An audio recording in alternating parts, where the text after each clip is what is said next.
Je suis paysanne et j'étais à Sainte-Soline ce week-end.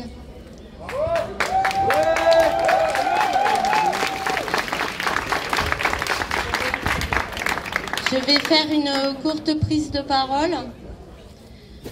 Solidaire va prendre la parole aussi. Nous ferons une minute de silence en hommage aux blessés, aux familles de blessés. Pendant tout ce temps, je vais essayer de ne pas me laisser submerger par l'émotion, parce que c'était dur ce week-end. Ce week-end, nous étions 30 000 à Sainte-Soline. Beaucoup d'entre nous étaient présents et présentes. Nous étions 30 000 pour défendre les valeurs de l'agriculture paysanne et surtout pour que l'eau reste un bien commun.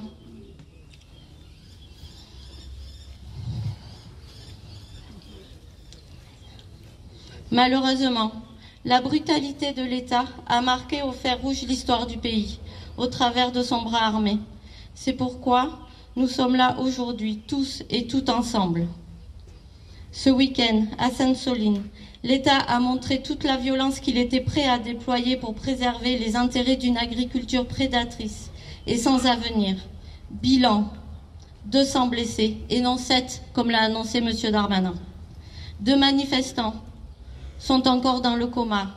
40 blessés graves, mutilés et atteints dans leur chair. Le 8 mars, 3 paysans et 2 militantes ont été envoyés à l'hôpital après avoir été violentés par des gendarmes durant une opération de péage gratuit. Face à nous, paysans, paysannes, qui défendons une agriculture garante de nos communs et le droit à une retraite digne, l'État a choisi la voie insupportable de la violence. Nous sommes présents pour soutenir les blessés de Sainte-Soline et l'ensemble des blessés des mouvements sociaux et environnementaux, tous nos camarades. Nous, Confédération paysanne, nous demandons la fin des violences policières, la dissolution de la Brave M et l'interdiction des grenades GML2.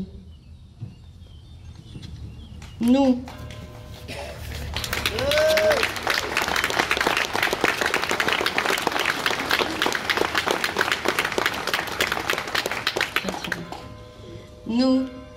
paysans, paysannes, nous sommes pacifistes et nous luttons pour défendre la vie, pour défendre un avenir viable et une société plus juste.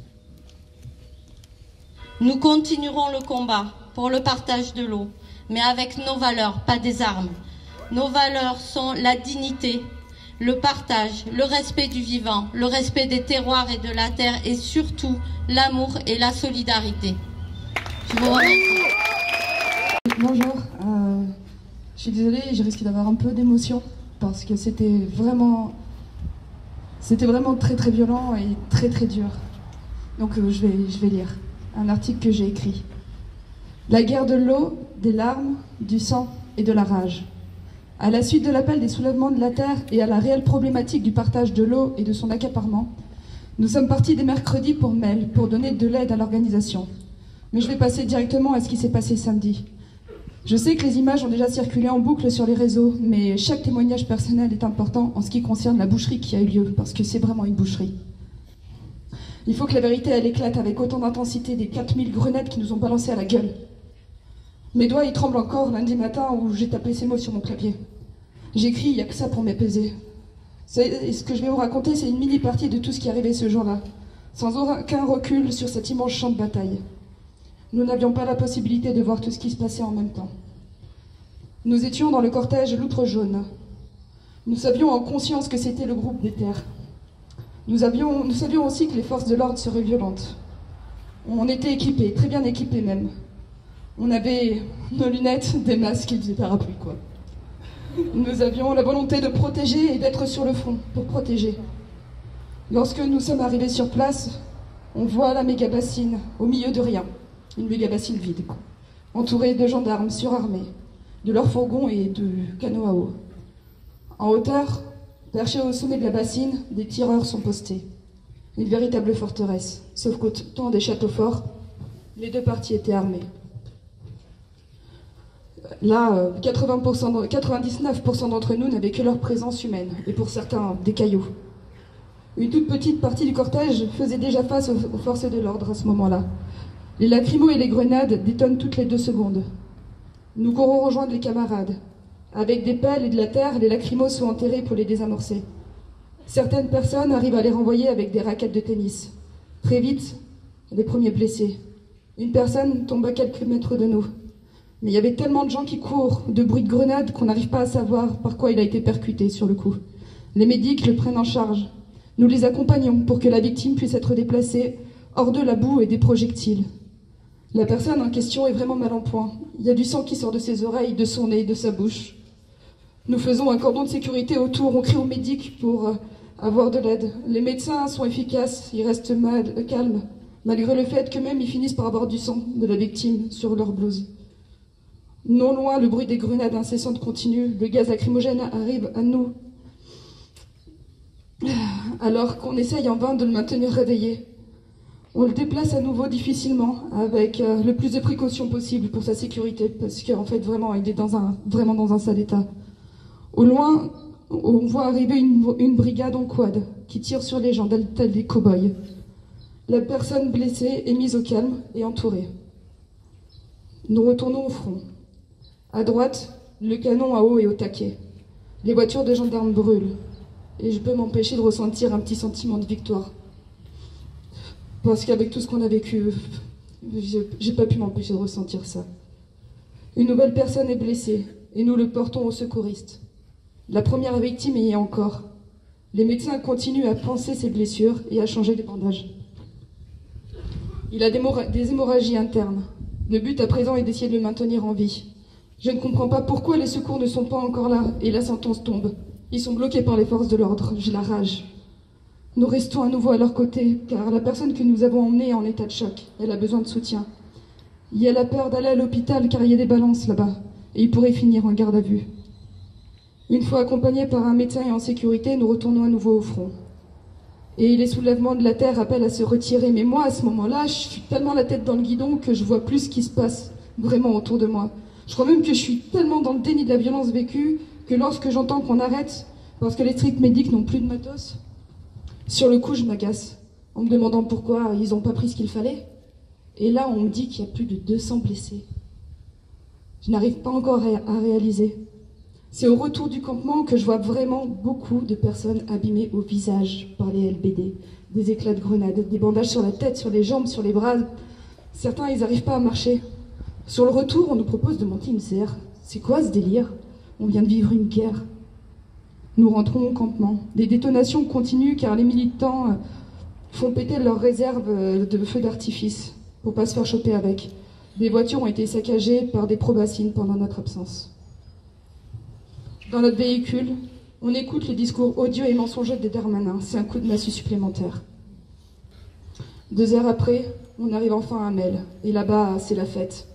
Les soulèvements de la terre s'applaudissent de la victoire parce qu'au retour, elles ont réussi à saboter les canalisations. C'est festif au possible, mais moi, j'y arrive pas. J'arrive pas à danser, j'arrive pas à sourire. Je vois le visage du camarade en sang dans ma tête. Je prends conscience en pleine gueule de toute la violence qu'il y a eu. Pourquoi? Pour des bassines vides. L'État, il est prêt à tuer. Il est prêt à autant de violence pour protéger ça et perpétuer dans la connerie. Pourquoi les gendarmes, ils n'ont pas baissé les armes à un moment en se disant que peut-être que cette bassine à la con, elle avait moins de valeur que toutes ces personnes venues du monde entier pour préserver l'eau. J'entends aussi des gens autour de moi démunis qui ont le sentiment d'avoir été de la chair à canon. Non, ce soir-là, j'ai pas eu le goût de la fête. Juste une profonde amertume au fond de mon cœur. Je remercierai jamais assez mes camarades qui ont été présentes. La solidarité était incroyable, et je sais à présent que nous pourrons compter les uns sur les autres. Quant aux flics, je faisais avant une distinction entre la police et la gendarmerie, mais quand je crierai mort aux vaches, ils seront à présent tous dans le même panier.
Et j'espère que même malgré les violences, malgré la violence physique... Ça va se passer comme ça en fait, jamais. On aurait dû arrêter bien plus tôt en fait, parce que aucun de ces blessés ne mérite, s'il te plaît, aucun de ces blessés ne méritait d'être blessé pour un trou de terre. Jamais quoi. Jamais la symbolique de prendre ce bassine ne méritait autant de blessés, de mutilés. On s'interroge vraiment sur... on va continuer à lutter, hein. Ça c'est sûr. Mais pas par la violence, quoi. Pas par la violence. Je ne veux plus, moi, je ne supporterai plus qu'il y ait des personnes, des camarades blessés comme ça. Je ne pourrai plus le supporter.